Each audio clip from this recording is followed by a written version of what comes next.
خیلی گفت گاز زدیم در این حالت با اشراف حسینی من چیکار هم با من حمله آورد.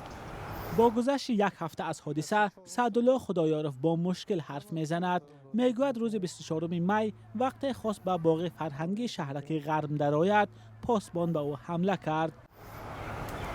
یا 3-4 مشت زد. های ما رو سه نزدم که ترتیبات جمعیتی و ایران شبو. خیلی با پروبلم نشد برام کرد دست نبردم. خیلی گفتم قزور چند دم جسم راز بیاستم ببینیم قزور باشی. دامی حالا برفتیم از حد سمت قاید کساس برفتیم که قفمون نبازدن قفو.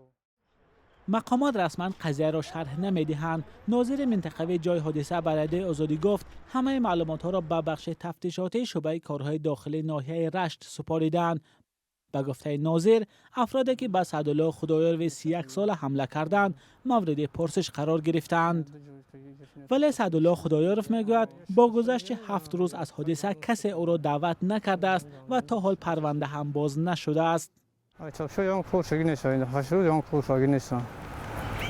حالا ما تشخیص چی بیام روی کردیم.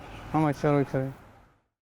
تشخیص پزشکان نشان داده است که جاغ سعدالله خدایارف از دو جای شکسته است، ولی معلوم نیست که این خلاصه پزشکان تا کجا بر روند تفتیشات تاثیر میرساند. سعدالله خدایارف برادر فرهاد خدایارف رئیس حزب سوسیال دموکرات تاجیکستان در رشت و جنیدالله خدایارف فعال شبکه‌های اجتماعی است. مقامات پیشتر فرهاد و جنیدالله را برای اتهام‌های گوناگون محکوم کرده بودند. مادر خانواده را هم در وقت سفر رئیس جمهور به ناحیه رشت چند ساعت بازداشت کردند تا به گفته خودش به امام علی رحمان شکایت نکند. مولا رجب یوسف شهلای عبدالله، آزادی دوشنبه.